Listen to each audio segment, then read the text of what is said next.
Thank you for pressing start on episode 13 of Underplayed, KZUM's indie video game podcast. Today we have 2 secret games, followed by a review of our featured game, What Remains of Edith Finch.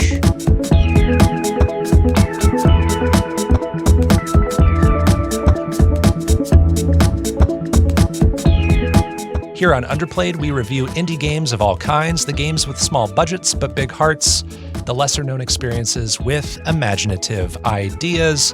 I'm Bopo, and joining me is my player 2, DiscoCola. What is up? I'm a little bit worn out from walking all over the place, but feeling pretty good. How are you, Bopo? I'm doing just fine. My deceased family relative. Very excited to be here to talk about What Remains of Edith Finch. But before we move on to our secret games and then our featured game, I actually want to look back at Hollow Knight just for one more minute again. Okay. Because I know we talked ad nauseum about that game last episode.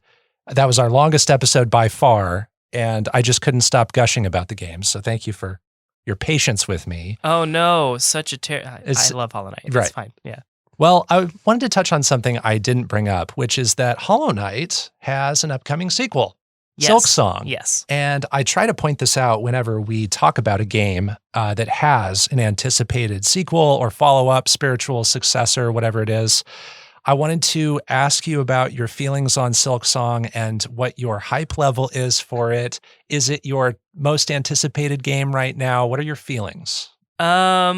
Maybe you won't feel exactly the same because I've sort of been waiting in this limbo a little bit longer than you have, I guess. But every time there's a Nintendo Direct, everybody's like, Silk Song, it's Silk Song. And I'm just like, it's not going to be Silk Song, guys. Just settle down.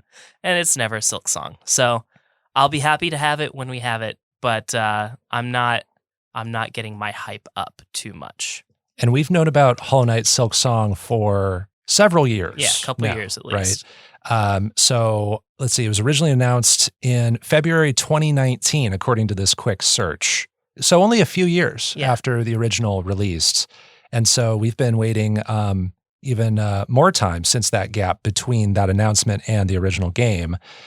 I'm very much anticipating this. You probably know more about it by this point because I haven't researched it too much, and I also understand that it's going to feature Hornet pretty heavily. Yeah. Hornet's in a lot of the art. Yes. And Hornet is who we fight a couple times in the original Hollow Knight. So I'm looking forward to that too. Yeah, there's been a couple of like gameplay sessions of early build of the game, and it looks cool. I think it looks fun, but I want it to be completed. I don't want to get something that is incomplete on release. Right. So There's plenty else to play until then. Happy to wait. Yeah. I have not seen that. I'll have to look into what you're talking about. It looks pretty cool. There's some new mechanics in there that aren't in Hollow Knight. It looks kind of fun. Okay. Looking forward to that. I wonder if we'll have around 50 bosses again, or if there will be more or less. Do you know about that? I don't know, but I wouldn't be surprised if they do more than they did with the original Hollow Knight. So, and I was just impressed at how quickly they pushed out so many DLC content packs for the original Hollow Knight. I mean, I think they ended up doing 4 main updates, which ended up into the full Void Heart edition of the game, which is kind of the default version now. But like the Grim Troop and God Home and all those extra stuff, that was all implemented so quickly, it seems like. So that's so impressive. I'm just impressed by that team. So looking forward to that someday. Maybe it can be a featured game, but lots of sequels to look forward to as well. I also want to say up top, I have played our featured game before. Okay. I've played What Remains of Edith Finch, which we'll talk about in a little bit here after our secret games.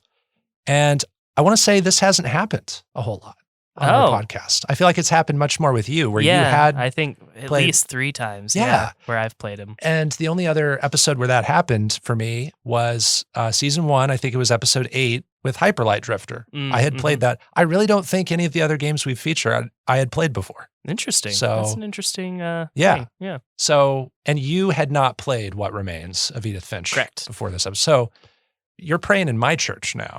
How's that feel? That's certainly a way to put it, of course. Well, let's move on to our secret games. Secret games. Secret games. I know you're playing without me. Secret games. Well, I'm here to tell you, baby. Secret games. I've been playing too. Secret games. Ooh. In this segment, we each review an indie game we've been playing in secret since our last episode. We don't discuss our picks in advance. We keep them held really close to the chest as a surprise for this very moment. We can choose any indie game to talk about here as long as we haven't reviewed it before. DiscoCola, as always, we'll start with you. Let the mystery be no more. Reveal your secret game for episode 13 of Underplayed. Well, in this episode, we're looking at What Remains of Edith Finch, like you said, which is what most people generally call a walking sim. And so I picked a game with loads and loads of walking characters. My secret game is Wattum. I'm sure Wattum has tons of walking. I'm not shocked to learn this. What's your actual secret? My actual secret game is an actual walking sim from the Chinese room. For episode 2 of season 2, I played Everybody's Gone to the Rapture. I've heard of this, but I have not played this. I had not played it either. Okay, so new game to both of us, but Yeah. only you played it. Right. Tell us about it. So just to start, I still don't know what your secret game is, Bopo, so I won't speak for you. But for my game and for our featured game at least, it's pretty difficult to avoid spoilers. We talked about this before the show. So you, the listener, maybe you want to listen to the synopsis, and if it interests you, maybe press pause on the episode. I don't know if it sort of puts your game in limbo, Bopo, being between, two story-driven walking sims, but It's fine. I like the variety in that you try to do something that synergizes, and sometimes I do that, but mine's kind of a wild card. Okay. And I'm fine with that. Okay. I'm fine with that. all right. Well, just listen to the synopsis. If it interests you, maybe pause the episode, come back in a couple days. It only takes about 2 sittings, but to prevent myself from dropping spoilers accidentally, I'm just going to follow your lead and read part of the description from the Steam store. So, the world ended 37 minutes ago. It is time to begin. Yadin, Shropshire, which apologies to the UK for my pronunciation, 6:37 a.m., 6th of June, 1984. Deep within Shropshire countryside, the village of Yadin stands empty. Toys lie forgotten on the playground. The wind blows quarantine leaflets around the silent churchyard. And down on Appleton's farm, crops rustle unattended. The birds lie where they have fallen. Strange voices haunt the radio waves as uncollected washing hangs lifelessly on the line. The televisions are tuned to vacant channels. Above it all, the telescopes of the observatory point out at dead stars and endless darkness, and someone remains behind to try and unravel the mystery.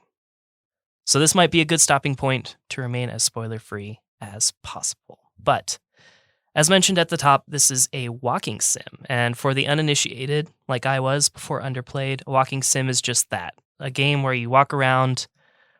Generally, the point of the game becomes to explore and learn about the world and characters by interacting with environments or items. So that's generally what a walking sim is. Yes, very narrative focused. Usually not a lot of gameplay mechanics. A lot of them you don't even jump. You're not even able to jump. Right. And there's only one walking speed. You can't sprint or anything like Right, that. exactly. And while I was playing this, I was kind of thinking of like if you played the first BioShock but sucked out literally all the action. You're Sure. just walking around finding all these recordings and following the story, essentially. And there are lots of variations on the genre too, where there might be subtle additions, but the heart of it is still a walking simulator. And I actually was thinking about one of my secret games from season 1, Jazz Punk. Mm-hmm. And I think you could argue Jazz Punk, in retrospect, is a walking simulator. I really do. Okay. And I never even mentioned those words when I reviewed that game. But I think the core of that is walking around at one speed and exploring things at your own leisure, really. So In this game, exposition is delivered in the form of indistinct echoes of light that play out a notable scene in the days before the Rapture. Exposition is also delivered through radios, televisions, and phones. The first of these is a radio near the start of the game, which features the voice of Kate Collins, who we might kind of consider our main character. Kate is a scientist who moves to Jotun from America with her husband Stephen, who was born in Jotun. As a fellow scientist and Jotun native, Stephen sort of is the connective tissue for Kate and all these different members of the village. Each section of the village of Jotun follows events centered around a unique individual and their interactions with Kate, Stephen, or events that play a major role in the Rapture. These characters appear as orbs of light and include characters like Wendy, Stephen's mother, Frank, Stephen's uncle, Jeremy, the local priest, and Lizzie, Stephen's extramarital lover.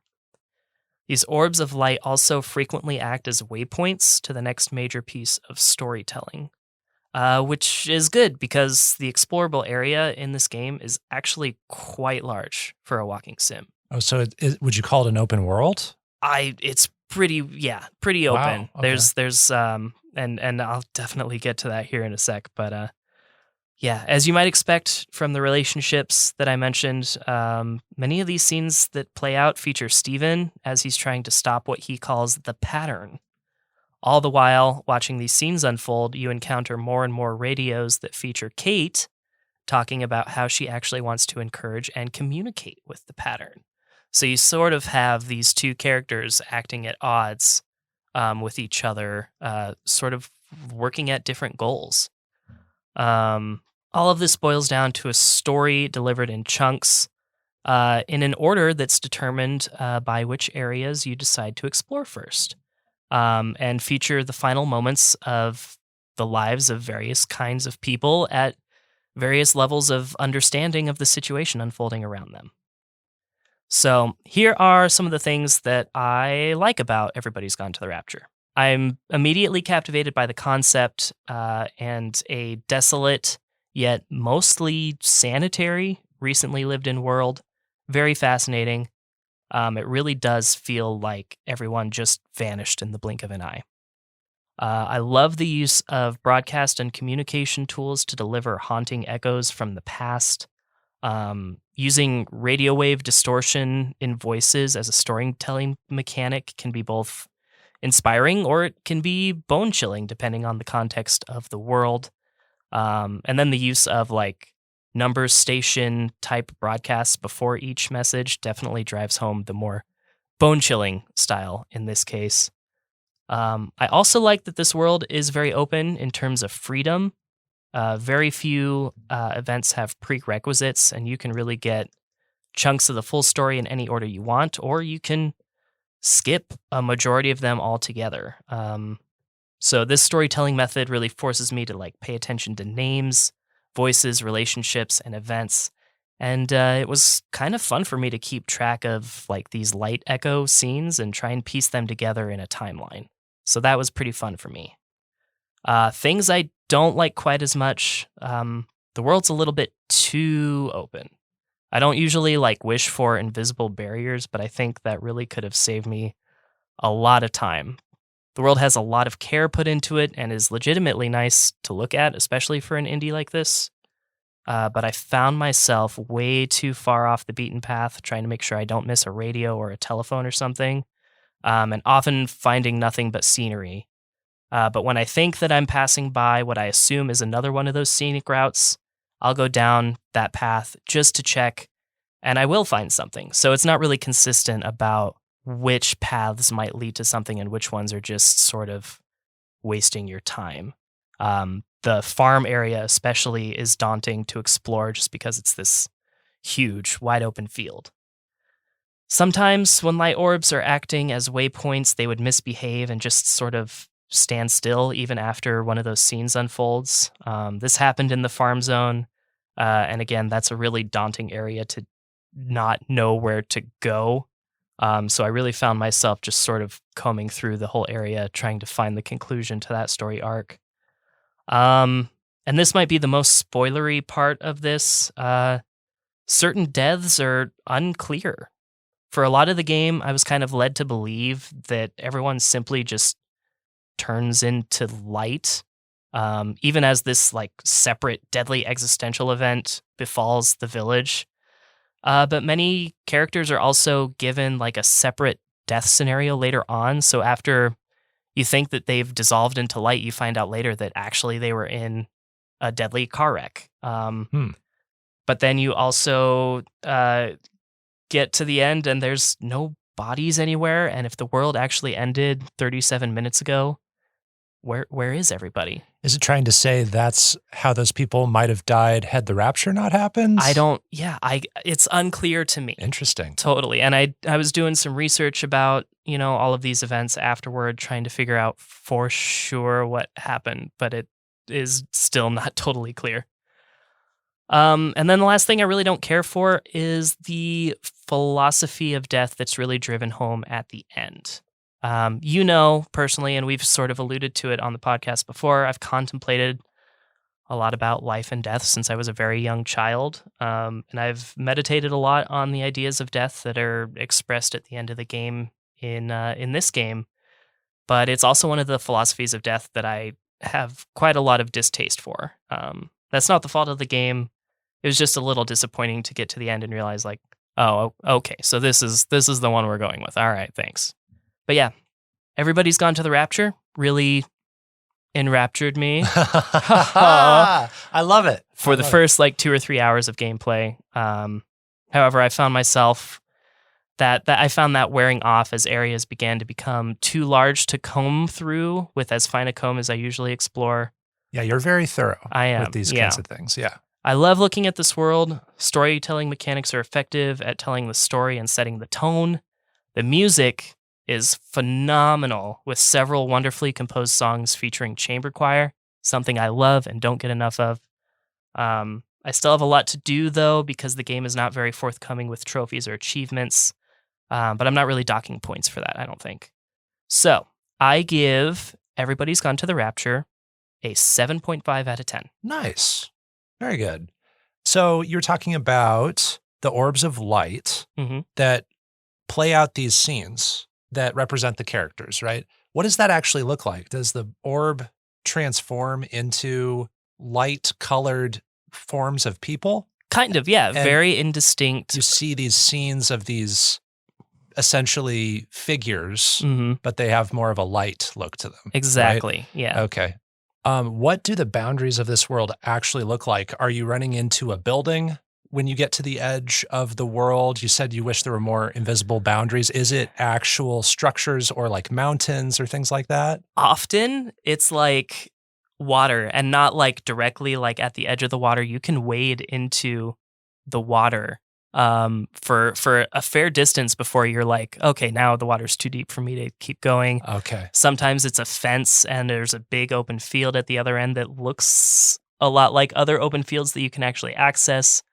So it can be a little bit confusing, a little bit daunting, because you're never actually sure where some of these barriers are. Some of them are like small cliff sides that are too steep to climb over. Also, it's not totally clear who or what you're playing as. For the longest time, I wasn't even sure that I was a living creature or had a body.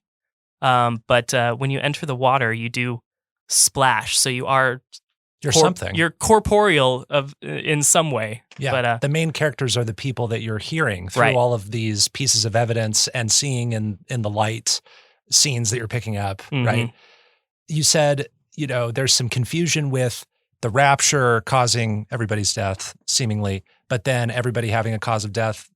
Did you think that this game has a level of ambiguity that it kind of prides itself on and a layer of openness as far as how one might interpret how the story plays out? I think so to a point. Like I said, there's no bodies anywhere, but most of the villagers are killed by, spoilers here, a nerve agent that is dropped on the town to prevent the spread of, quote, the pattern. So, I mean, I think it has that ambiguity on purpose. But at the same time, I feel like it's not trying to be ambiguous also. So sometimes it makes me feel stupid. Like I should know whether or not these people are killed by a nerve agent or killed by the pattern. Sure. And maybe it takes extra digging or meditation as far as like your conclusions on that. Right. But you're also so focused on just going to the next place Yeah. too. And sometimes I feel like I'm okay with having the ambiguity in this one. It's just like, that's, I mean, it's such an abstract idea anyway, so it's fine. Okay, well, I will probably check this one out. I don't mind walking simulators. You know, I think it's a fairly young genre. It kind of spun out of the old school text adventure and then point and click adventure genres. You can very much chart the lineage there, and it's hasn't been around that much. And if you do a filter search on Steam for walking simulators, you really don't find a lot. It might be that their filtering is kind of flawed in a way, but I was doing that the other night because I was doing research on What Remains of Edith Finch, and I was wondering just how many of these other games are there. And I think it's seemingly a very simple game, usually, or a simple kind of game. But I think it is also really tough to make a walking simulator, make a narrative experience where you're actually limiting what the player can do severely. I think that sounds challenging in a number of ways too. So that's DiscoCola's secret game, Everybody's Gone to the Rapture. It's available on PS4 and PC. And it might be interesting to compare and contrast Everybody's Gone to the Rapture with our featured game in a little bit, especially when you consider that my secret game is also a walking simulator. My secret game is Dear Esther, Landmark Edition. It is a predecessor of Everybody's Gone to the Rapture. It was also developed by the Chinese Room. Hey. Have you heard of this? I have heard of it because I saw it when I went to the Chinese Room's website. Oh, That's awesome. That's as much as I know. So this was actually one instance that I kind of alluded to earlier where I actually did want to have some synergy with our featured game. So I picked a walking simulator too. And I think the odds of us picking the same secret game this time were really high. Oh, okay. You know, because like I said, there aren't a lot to choose from out there. I think there might be a good selection, but there's some really, really obscure ones. And I wanted to pick one that I already had in my library that I recognized. And Dear Esther is interesting because I played the Landmark Edition, which came out in 2017, which is a remake of the game based on the Unity engine. But the original version came out way back in 2008 as a free-to-play mod based on the source engine. It was basically a Half-Life 2 mod. It was then redeveloped for commercial release in 2012. So kind of rebuilt from the ground up, where they had a bunch more resources by that point, made a bunch of money on it. And now this is a remake of a Half-Life 2 mod, essentially, is what I am reviewing for you today. Again, developed by the Chinese Room. I'm just astounded that we both picked a game from the Chinese Room. That's never happened before. No. That's cool. It's crazy. So I'll read the game synopsis from the Steam storefront. Dear Esther immerses you in a stunningly realized world, a remote and desolate island somewhere in the outer Hebrides. As you step forward, a voice begins to read fragments of a letter.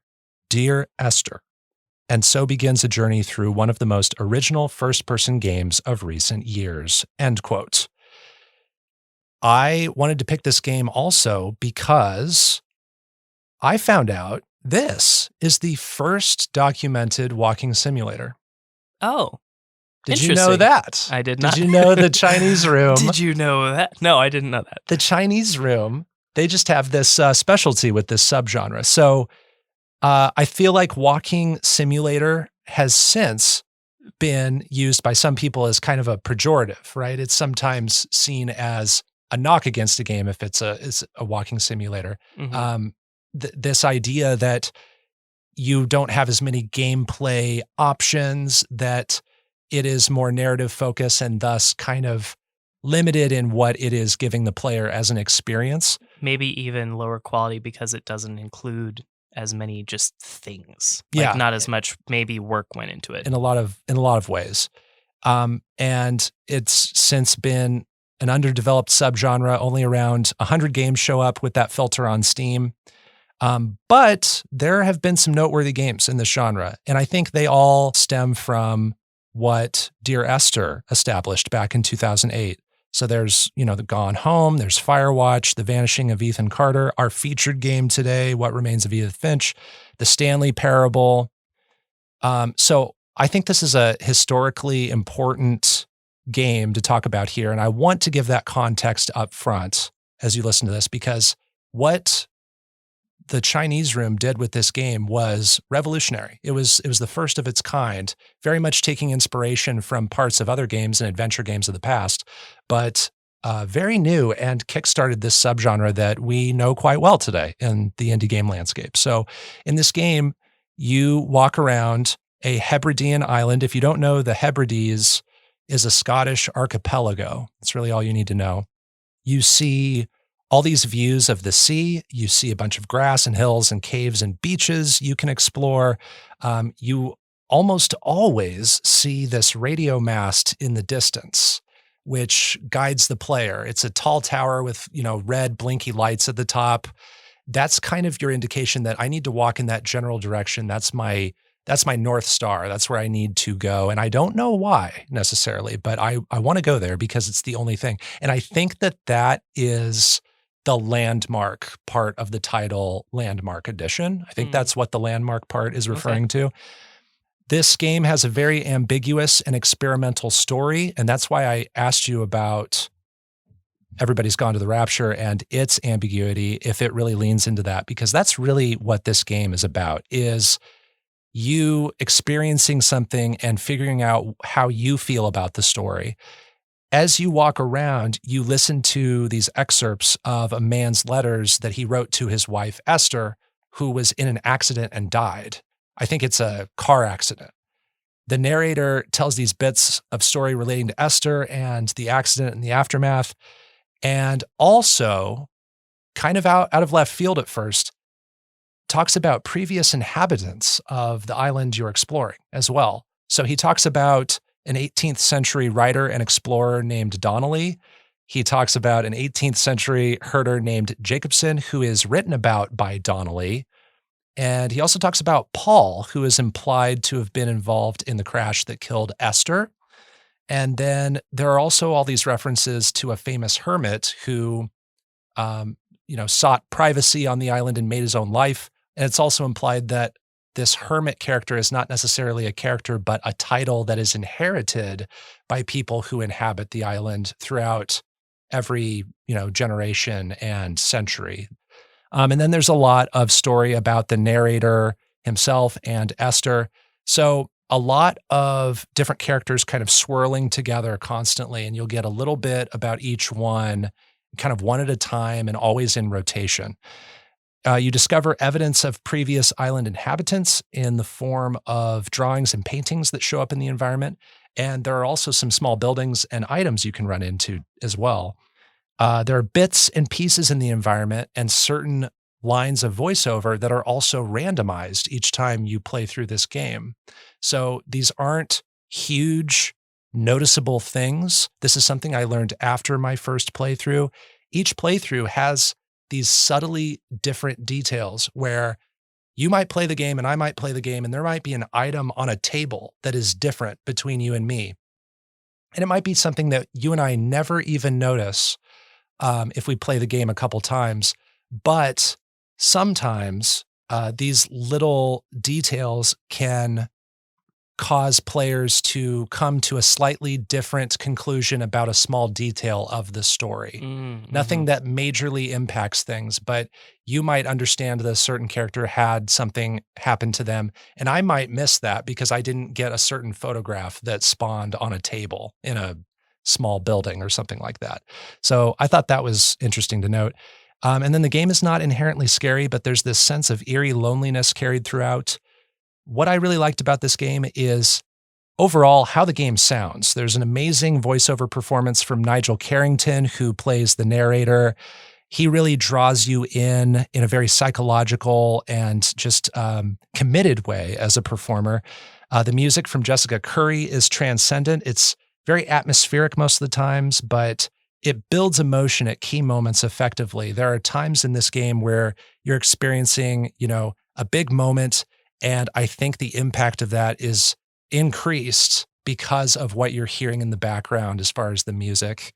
The music is actually something that has improved over time. And in 2008, when the original version came out, I think it was Jessica Curry, if she was the original composer, doing all the music herself. And then through help from the Indie Fund in subsequent versions, they were able to fund an orchestra and an entire, production for the music. So that's something that's definitely gotten better with each iteration. And also, I think you'd appreciate this. The same themes of music will get broken down and manipulated as you progress, which adds to this psychological nature to the storytelling. So kind of leitmotif-ish. And then here's what really improved this experience for me. I played through this game once. It took between an hour and 2 hours. And then for the trophies, which I got 100% on this game, it didn't take too long, but one of the trophies demanded that I play a director commentary playthrough. And this is a playthrough where you have to play through the game again, and you have to collect 59 different director commentary bits. They're kind of floating collectibles above the ground. And you can actually beeline it to each one, and you don't have to let each one finish. But I found these director commentary bits so fascinating that I would sit for minutes on end waiting for them to finish talking about a certain aspect of the game before moving on to the next one. So these director commentaries are with the lead writer, the lead artist, and the composer. And they add a ton of interesting background and enjoyability in a very meta way. It made me appreciate the artistry and the nuance behind the writing, art, and music. And it made me appreciate the game more through their thoughts on game philosophy and the various interpretations they had on their own work. One of them would talk about a certain interpretation they have on this game and what a certain story beat means or a certain line of voiceover means.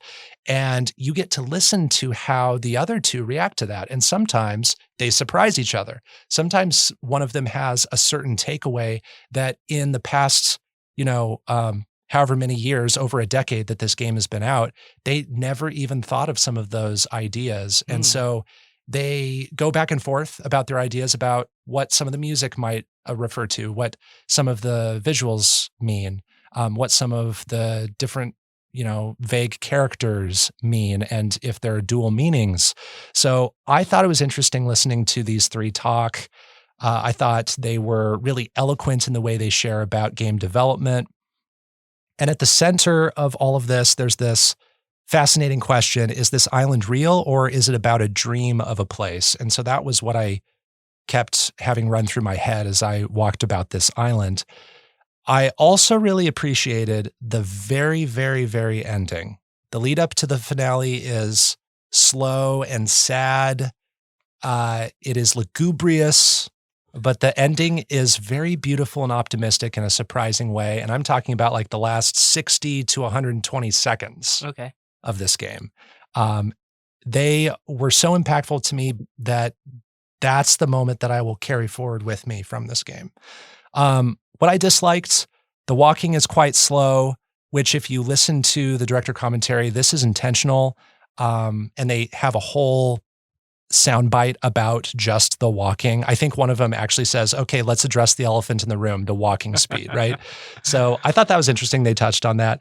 But it can make backtracking tedious if you need to, like, let's say you're doing the trophy where you're picking up all the lines of VO. You might have to backtrack in one or two places of the game, and that can be a little tedious. Overall, I thought the island was just a tad too bland and ambiguous for my taste. I really don't enjoy these make up your own interpretation stories. You might know that from my review of Axiom Verge. You talked about last episode, your thing might not be turn-based RPGs. I really don't think my thing is ambiguous, open to interpretation stories. It honestly can feel like I'm being given homework, and I just don't, it's hard for me to swallow that. So the story wasn't necessarily my thing for that reason. But overall, I think this is an accessible, fascinating historical piece. in gaming that started an entire subgenre of adventure games. It's a short game, and it's easy to recommend for those looking for experimental stories. I definitely got more out of the game through the much longer developer commentary playthrough, but otherwise this would have been a little more forgettable for me. So I'm going to rate this a 6.5 out of 10. It's playable on PC, Mac, PS4, which is where I played it, and Xbox One. So I want to ask, my trailer that I was watching I couldn't listen to it, so I just sort of had to go off the visuals, and it sort of looks, just based on what I was seeing, that there was almost as much care put into this environment as there was in Everybody's Gone to the Rapture. And so I want to ask you, what are your thoughts on the actual look of the world itself? You said it was a little bit too bland, but I'm thinking of Everybody's Gone to the Rapture, where it took me a long time before I started seeing assets reused or textures reused, looking at one person's backyard, no tree looked the same, their grass looked different, at multiple points in the environment. So I guess my question to you is, how much care is put into that in the case of Dear Esther? I think my issue there is that moment to moment, there are some climactic moments where, you happen upon a building or, there's a cave section that's noteworthy in this game. It's noteworthy in that it's very different from all the other places. I really enjoyed the cave. It's all done very well. The fidelity is definitely there. I think by now you can definitely tell the age of this game, that, the remake was done originally in 2012. I think you can start to tell that this is like a Unity remake of a 2012 game. I think that's apparent. So that's kind of a 10-year-old game being made. I'm not knocking the fidelity necessarily. I think it's just that the game kind of just became bland with showing me the same kinds of environments over and over, if that makes sense. Another question I have too, I guess, is it clear who you're playing as? You might have said that at the top. Well, the whole time I thought I was Esther's husband. And I think what the deal is that that's heavily implied, but I don't think there is an explicit confirmation of that in the game. I think that's the very commonly accepted theory. Okay. That you're playing as him. But that's another part of the ambiguity of this game. Right. And you could do a lot of investigation and probably argue either way as far as whether that's true. All right. So. And then my second question related to that is, are there any other human characters that you encounter in the game, or is the Chinese room afraid of rendering human character models?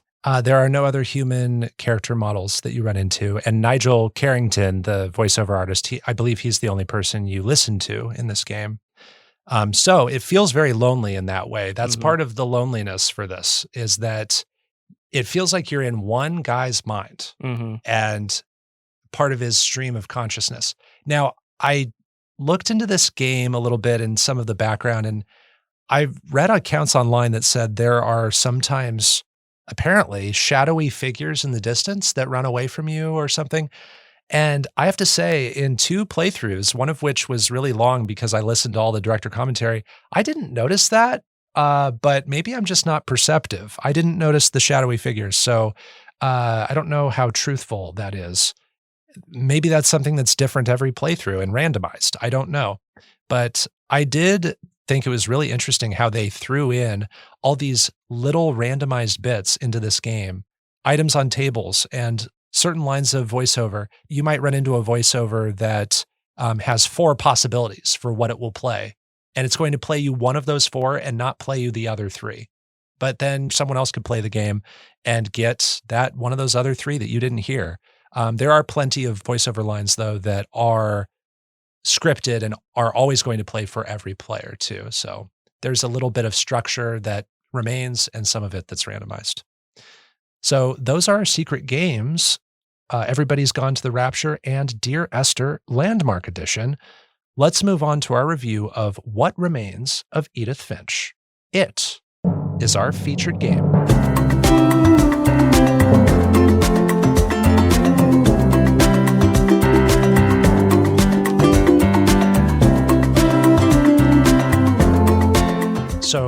right up top, I'm just going to say, I'm going to do my best to not accidentally say Esther instead of Edith throughout this review.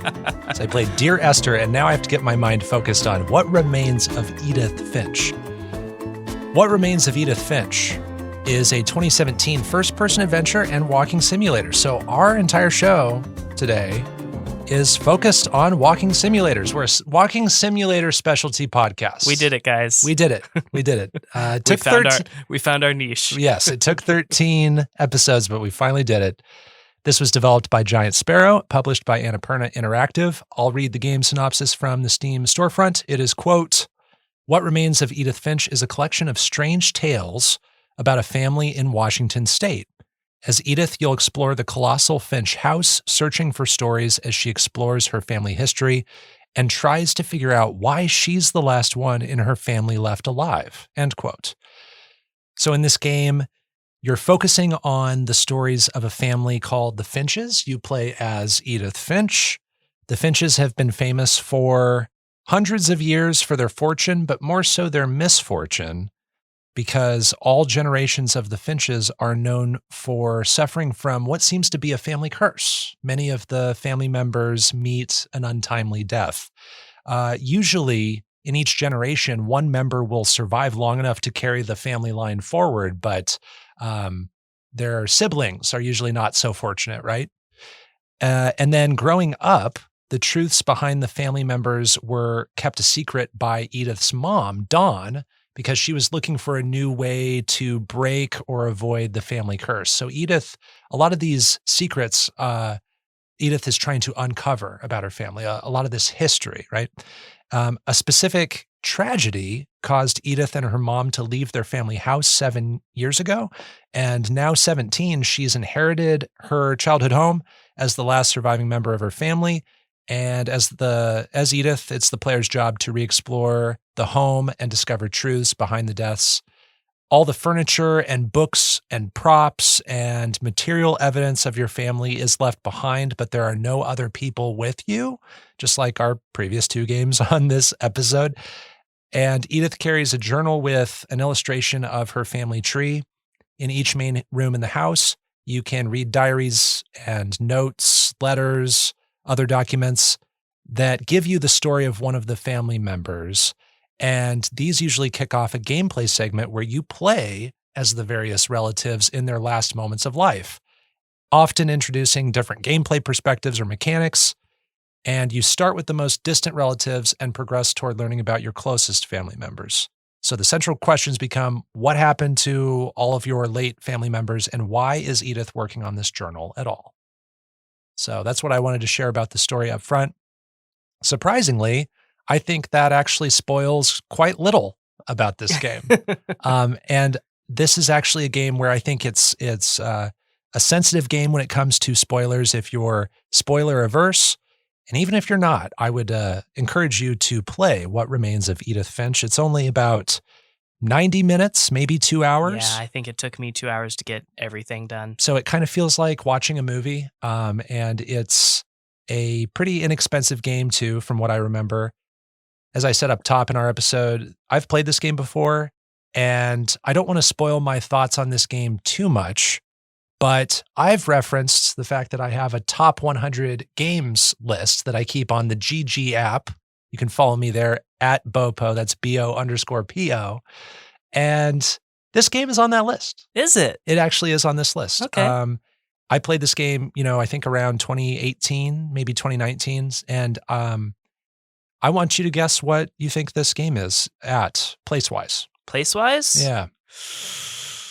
Well, I was inclined to say like 98 or something at the top, but since you're like, I want you to guess, I'm thinking it's a little bit higher, so maybe like 67. Oh, pretty close. 75. 75. That is pretty close. Yeah. But I have to say, much of what I re-experienced for this episode, because we always replay the games if we've played them before, much of what I experienced was actually half remembered.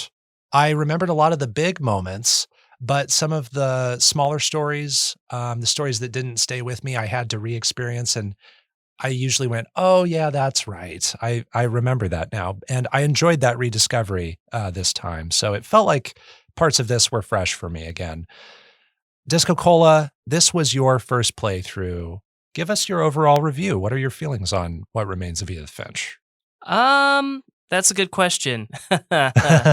I think it is a fascinating idea to put into a walking sim for sure. And what I usually think of when we talk about walking sims, which again is just overall a new genre for me in general, is something sort of like the Chinese room games where it's like you literally just go to the point, get the exposition, go to the next point, maybe you touch something on a table. And there's a couple other games that find like Soma is a bit of a walking sim, but it adds like tense chase a little bit. But so in general, that's what I expected from What Remains of Edith Finch, but I found a lot more in different ways. I definitely didn't expect like to play out scenes of a comic book for sure, or become an owl. I didn't expect to do that. So definitely threw things at me I wasn't expecting. Yeah, I think it's pretty cool. I don't know that all of the stories stand out in my mind compared to Everybody's Gone to the Rapture. I found that just overall story a little bit more fascinating, I guess. But at the same time, What Remains of Edith Finch sort of gives me like something to collect in my mind, because it's like, oh, this person died because of this, and this person died because of this. So it's like I'm collecting a set just by learning about how each person died. And it's sort of like what I enjoy about Final Destination movies when I used to watch Final Destination movies. This does feel like that. Wow. Yeah. So it reminded me a lot of that, and I felt a lot of the same joy that I used to feel with that. But Yeah. So Edith has a journal and fills it in with illustrations of the relative every time you complete a story. But the details aren't usually written down. That's up to you to remember and think about, wait, how did this person die? Oh, it's interesting that this person died from an accident and this person is missing and this person, fell and this person got, I won't spoil too much, but they all die in different ways. It's fascinating how even though it's filled with death, it's always kind of fresh in that way. Yeah. Some of them particularly creative too, I would say. Yeah. But yeah, I enjoyed it fine. We'll talk a little bit more in a little bit about some of the details and whatnot. But yeah, I liked it. I don't know that it's going to stick with me as much as Everybody's Gone to the Rapture, but I'd probably score it about the same, probably around a 7.5. 7.5, that you're locking that in? I think so. Okay. Yeah, I don't see why not. Cool. I had somebody ask me like, what was the point of doing it? Like, why do the walking sim part? Why not just, learn about the family? I'm like, well, that's kind of like a movie then. You're not playing a game anymore. I would love to dissect format in a little bit after my overall thoughts. I think that's an interesting discussion topic. I'll share what I think. What I like about this game, I think this takes the promise of what was started in Dear Esther in 2008, and I think it realizes a fuller, more immersive potential with very strong storytelling. I love the eerie sense of loneliness here more than Dear Esther because it still feels like I'm interacting with people, or maybe perhaps they're ghosts. And there's something that is just more dynamic about that to me, rather than hearing a man go on monologues about someone that I don't really get a sense of other than what this man is recounting to me. You know what I mean? I enjoy the quirkiness and detail of the giant Finch house. I think each room tells more of a story the more you hone in on the details. All of their items, all of their possessions, all of the spines of the books, the titles of the books that you can read, that tells a story. And you can take it or leave it. You can choose to look a little closer, or you can just choose to focus on those core memories of all of the family members. Yeah, I love all the books, just the imagery of all the books, especially the library, and there are stacks of books all over the house. I think that's fascinating. And I also like that there's a little bit of flavor with the storytelling in the form of monologue bits that Edith can have. Mhm. As Edith is walking around, you can have these little speech bubble icons that pop up on a certain area, and you can choose to press an action button, and Edith will say a comment, give a little backstory on something. And what's extra great about these is that you're given the freedom to walk about as you please as you listen to Edith talk. So it's not like it locks you in place. I really appreciated that I wasn't frozen in space listening to this thing before I was able to move on. So that kind of adds to the organic nature to this house and exploring it. I think this has very efficient storytelling. You're constantly being whisked off to another room to hear another story. Like, wow, that's an interesting death. I can't believe, oh no, we've got to go. We've got to go to the next one, go to the next one. And it's just that for 8 to 10 stories. And it might sound like this is a rushed way to do the concept, but every family member still feels like they have their moment and they have that moment and then step aside for the next family member. The stars of the show are the memories and the strange and unfortunate deaths. A lot of them are gruesome and really memorable. There are 2 scenes involving, there's one involving a bathtub and one involving a cannery that stand out in my memory. And those were the ones that I remembered vividly from my very first playthrough several years back. So I knew when those were coming up, and I remembered every single beat about those 2. That's very, very powerful.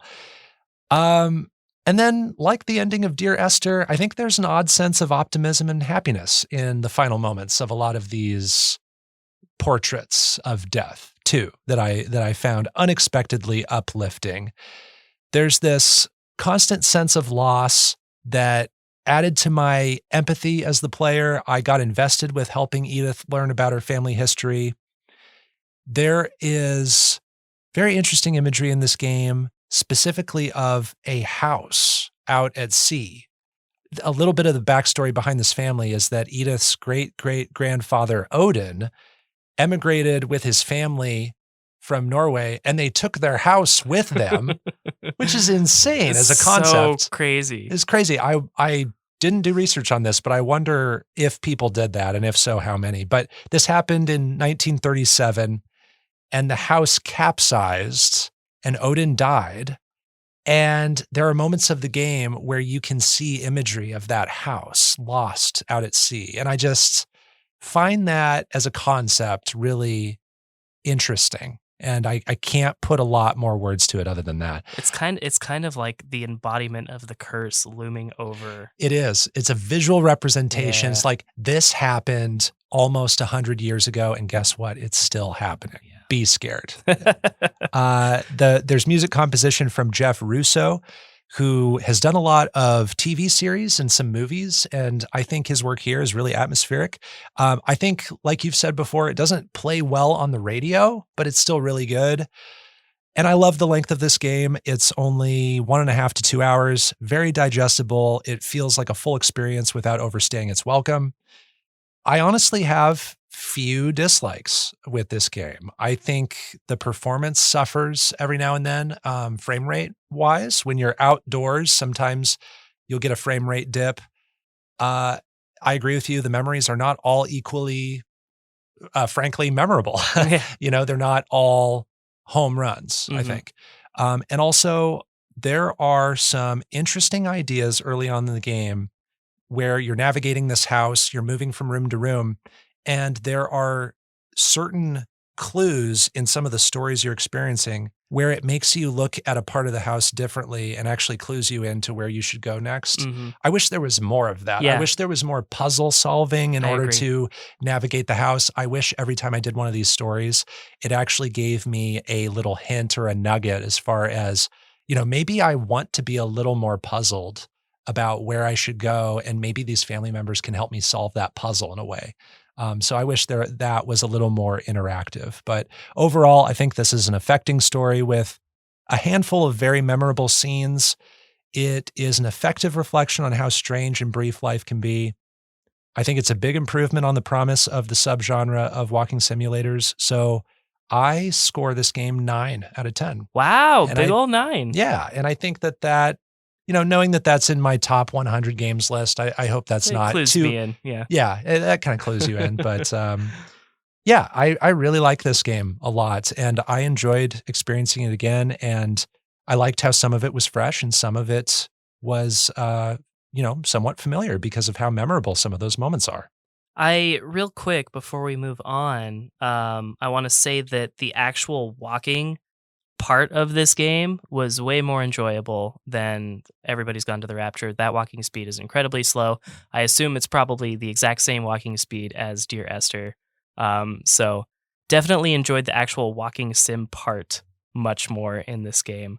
And everything is so tightly packed together that Yeah. you don't notice the speed. If it's painfully slow, I think the time when you notice it's maybe painfully slow might be the beginning when you're walking toward the house. That's the Yeah. longest stretch, maybe, where you're walking to your goal. I think there are some other outdoor sections, but once that's out of the way, going from room to room, it is something I did not think about. Right. Yeah. And there's something about the idea of the openness of the game. Like as I was exploring the second floor of the house, I began to come to the impression that as I explored, I'd be able to re-explore old areas, and that's true to a point. It's semi-true. Yeah. But then you get to areas where, I think I missed something in there. I want to go back, and you can't go back to that area unless you reload one of the other memories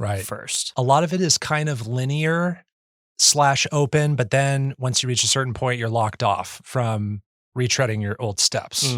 So I thought that was an interesting blend there. Yeah. And it's not immediately apparent. in the Exactly. game. So yeah, I agree with you. It's a slight criticism there. Right. Yeah. So the format of this game, walking simulator, like I think you could argue, I think when you're looking at an experience that's very story focused like this, where you're getting all of these little vignettes of stories that add up to a family tree. I think one question I have is, how does this story earn the right to be told as a walking simulator? Why is this not a novel? Why is this not a series? Why is this not a movie? There have been movies shot in the first person perspective where we walk through an environment or maybe a whole world through someone's eyes, right? Or even just a short film, why is this a walking simulator? I don't know if I have points prepared for this, but we might help each other figure this out. Well, I meditated on that a little bit earlier, and to be honest, I don't really see like any of those, as being opposed to each other. For all I care, it could be all of them. Like it could be a game, and then also they could make a short film, and then also they could make a series if they wanted to. I don't see one of them hurting the other by its very existence. But I guess you do get a little bit with being able to monitor details, like you were talking about the spines of the books. Certain people's rooms have certain belongings that are cool to like just sort of zoom in on and wonder, is that what I think it is? And then, and that helps build out who that character is. You don't necessarily get to do that when a camera shot is decided for you. So I guess that would be the strength of making this a walking sim. Had they slacked on adding all those little details, like that would have been knock against this being a walking simulator. Like give me more pieces in the world to absorb at my leisure. Yeah. If I want. You also get really cool like pathways to take, especially on like the second floor. I think that's pretty cool. And you don't necessarily get to experience that as much if you're a film. I also think the premise of this is very unique in that you're with this girl who is inheriting this house because she's the only one left in her family alive. And she also doesn't know much about what happened to her family members. And I think that is a situation very few people on earth have been in, where they need to, go find out all these mysteries. And so it kind of allows us to be put into shoes we will never be put into. And if you were put in those shoes, I think everybody would explore this house in a slightly different way. I think I would painstakingly, go through all the details and remember things about the layout and the furniture and the books and all of the things laying around.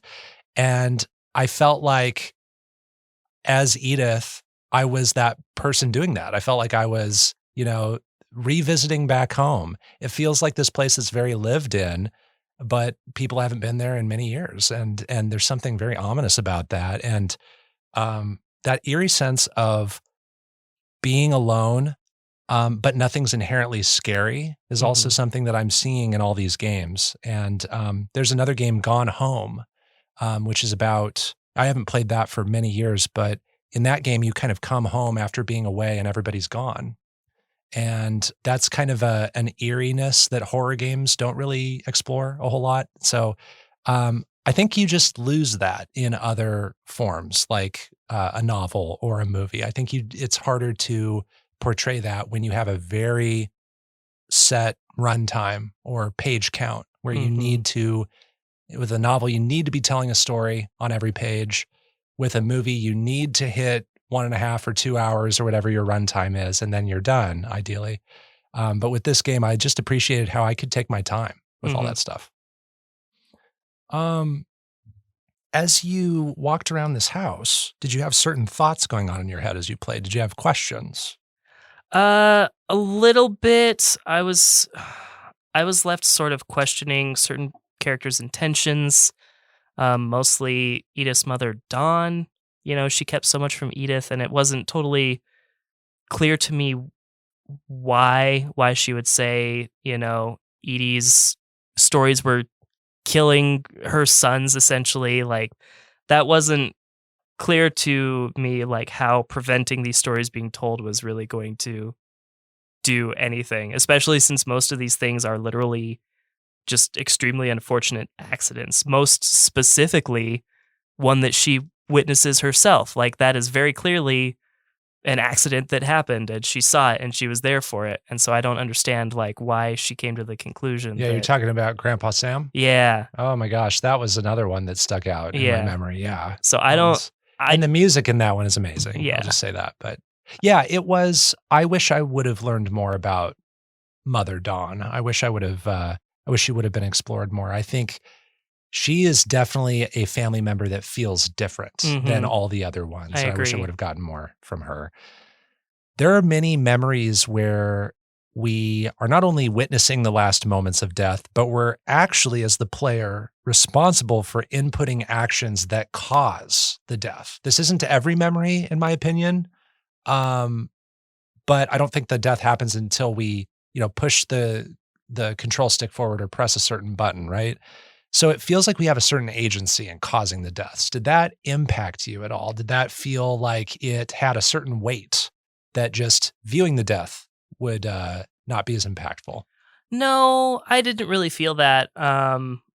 If anything, I felt maybe helpless, if anything. But I really did feel just like we were reliving past events and we had no way to change what transpires because that's just how time works. But Sure. yeah, but specifically about causing deaths, I didn't feel anything specific there. I did feel a certain darkness, specifically with two of the scenes I mentioned earlier, the bathtub scene and the cannery scene. That's fair. The bathtub one I definitely felt. The cannery one I didn't feel quite as much. Yeah. But I get what you mean when you say that about the bathtub. The bathtub one especially, we won't spoil the specifics of that one, but this time I was extra struck with what that scene was asking me to do, especially when it contrasted with all of the cheery, jovial playfulness of being a baby / toddler, So I thought that was just kind of twisted, but also in a way optimistic and hopeful and happy. And it's really hard to balance those two. I'll tell you, I don't leave my kid alone in the bathtub for nothing.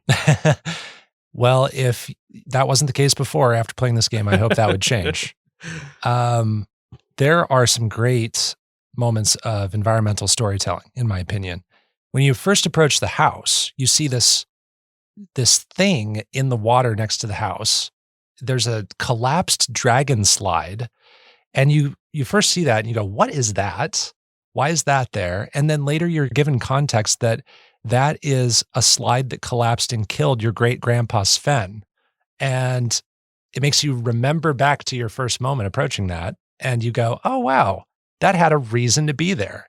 So that I would take note of it, and then when I heard the words dragon slide later, I'd make that connection in my mind.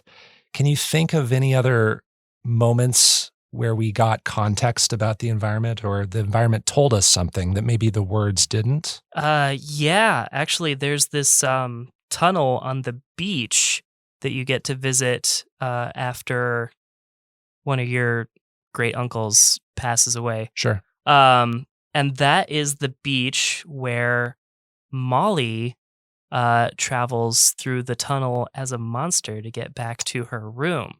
And if you're looking at that tunnel, you see this like statue that sort of resembles a little girl, or Molly. I believe it's intentionally like a carving of Molly at that tunnel to coincide with her diary entry. Wow. And she is the first story you experience. Yeah. Yeah. So that the seeds for that are laid pretty early.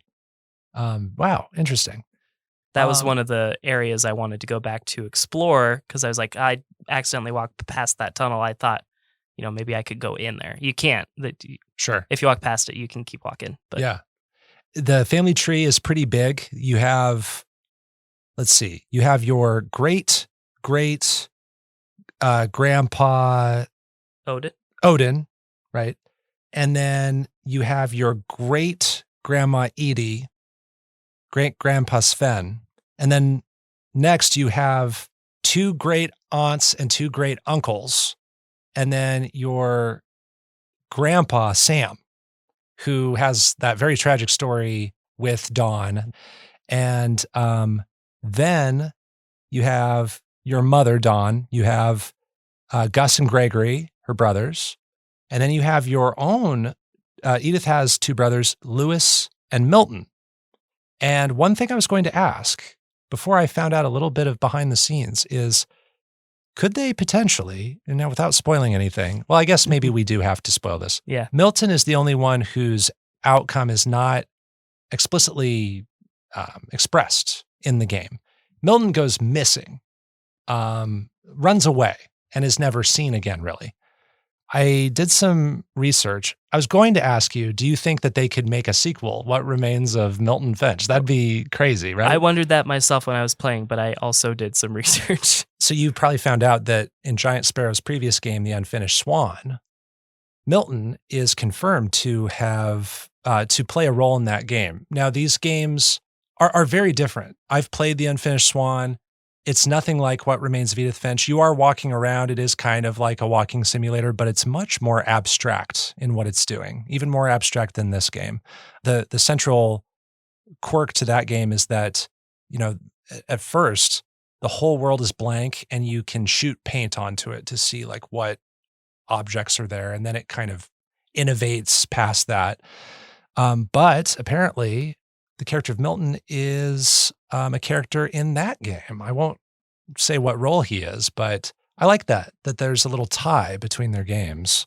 And I also thought about maybe playing The Unfinished Swan as the secret game for this, but I didn't want to play 2 games I had played before. So yeah, interesting connection there that I thought was noteworthy. And then I was watching the credits for this game. I noticed Ben Esposito, the developer behind Donut County, is in the credits as a design consultant. Nice. I love that. Yeah. I love that. Love Donut County. Last thing I wanted to ask is about ideas or memories you might carry forward from this game. I know you said that Everybody's Gone to the Rapture might have been a little more impactful for you story-wise, but I think for me, what I'll take away is just some of those really strong memories I have about those memorable deaths, and then just not the idea that life can be strange and brief, but just a reminder that life can be strange and brief, I guess. And then the final scenes, I guess, I won't forget the revelation behind like Edith and trying not to spoil anything. Basically the very final moments of the game before you roll credits, I thought were really powerful. Yeah. too. For me, I'm going to remember Molly as a character. I thought she was a particularly strange individual, and I'll never quite forget her or what happened.